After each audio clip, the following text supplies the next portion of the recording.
natin ang breeder at exotic creature enthusiast na si Ralph Marcelo. Good morning, Ralph. Good morning po. Bakit ka naman nagpunta ng ahas dito? Talagang mahilig lang po. Meron po akong passion mag-alaga po ng exotic animals. Alright. What kind of snakes ang nadala mo dito? Bali po, ito po lahat ay tinatawag nating ball pythons. Bali, ang ball pythons po, galing po sa Africa. Itong hawak mo itong ball python? Opo, lahat po ito ball pythons. Bali, magkakaiba lang po sila ng morph. Bali, color variation lang po yung pinagkakaiba. So lahat ng ball python galing Africa lagi? Yes po, galing Africa po sila. Doon ako ba sa ahas? Ito po, pwede po kama. Depende kung makagat ka o hindi. So lahat nun nasa bahay mo? Opo, nakakwarto ko po sila. Ay, talaga? Is there more? Gumagapang talaga. Oh, tapang ni Lulu Bell! Wait, itong ball python, ano bang bracelet? Anong kinakain nito? Mga dalaga daw. Mga dalaga. Yung mga may asawa dito kinakain nito.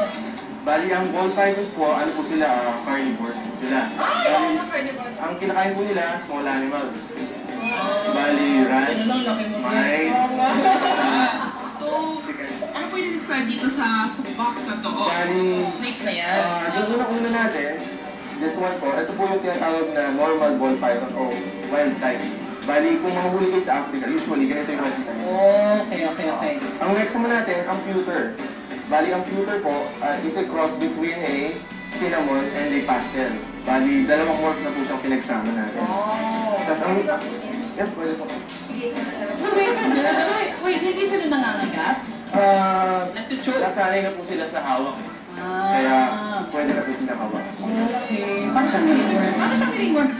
So ito ay mga constrictors, Yes, no? po. So ibig sabihin, wala silang venom. Yes, non-venomous po sila. May rabies ba yung mga yan? Wala po. Okay. Safe po sila. Makakagat. Pag natutulog ka, baka nag-shock ka dyan sa neck? Hindi naman po. Hindi naman. Oo nga, never ka ba nagising na may nakapulupot Ang sa'yo? kulong naman po sila.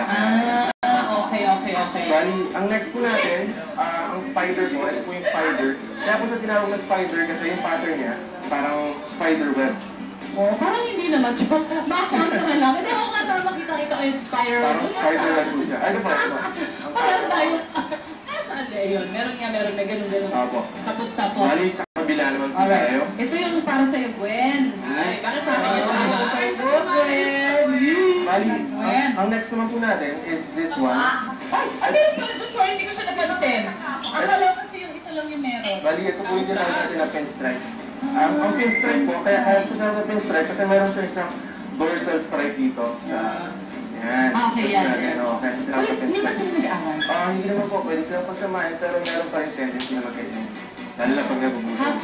Nakainin na lang isa't isa? Yes, pwede po. Carnivores kasi yan. Oo nga. Parang same size sila. Meron pa rin pong tendency. Kaya mas maganda po, separate enclosures po siya. Okay. And then the last but not the Ang least. tawag dito ay lesser. Lesser. So, madilaw po yung kulay niya. Yung mga pangalan yung pets mo? Wala po. Walang names? Medyo madami po. Oo nga. Ito si Gwen. Si Rhea. May Love. Ito si Gwen. Bali, Si ito po Bumblebee. yung huli, si Bumblebee. Special property ba yan? It's a cross between a spider, yung pattern niya kapares po na spider, and a pastel. Bali, yung pastel po parang yung kulay po yung nakuha niya. Tapos yung pattern galing sa spider. Okay, napansin mo ba? May mga nasa likod mo? Si Igan. Wow, si Igan ko. Ito yung pangalan niya, Igan, bago. Totoo? Pinakalanan mo na si Igan. Hindi sila gumagalaw. Ganyan ba talaga sila? Ano ba yung mga yan? Ito po tinatawag natin ng mga bearded dragon. Bali, galing po sila sa Australia. Dragon? Yes, bali, very docile po sila in nature. Yoko, hindi siya mukhang docile? Kaya po sila mga bearded dragon kasi meron po siyang beard. Bali, nagiging black po siya kapag threatened o kaya mating season. So, hindi naman siya threatened sa amin? Hindi naman po. Parang yung crab shell. Hindi naman po. Bali, Ito nangangagat ba to?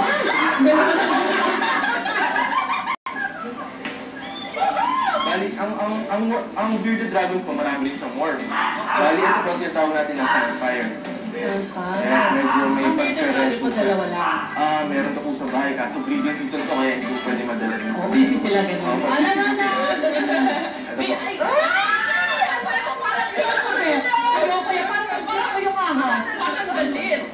Bali, ang next naman po, is a tangerine po. Maitim yung gamit ko. Medyo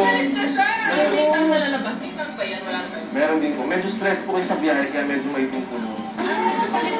Opo, kasi galing po sila sa Australia, kaya yung temperature po doon, kailangan ma-adapt po natin. So, kailangan po natin ng mga basking light, UV lang. Parang mood ring yan. Parang color. Ano yung parang butas doon sa ganito nila? Teka ba yan? Oh, okay. Parang nakamagsal yan eh. Ay, oo. Okay.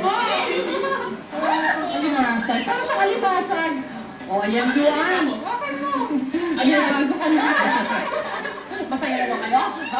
Thank you so much, Rob. So, pagdala mo rito mga pets na katakot-takot. Ano advice mo doon sa mga gusto mag-alaga? Sa mga gusto mag-alaga, bago po kayo bumili, research po muna ang kailangan natin gawin. Huwag po bili kasi meron po mga special care na kailangan. And special permits, no? Yes, kailangan po ng permit. Alright. Para ma-monitor po ng DNR yung pagdami po ng exotic animals. Right. Very good. Thank you so much, Rob. Maraming salamat. Yay! Good job, girl! Ay, sige, magpapalik pa ako ng hirit. Sa snake na ako.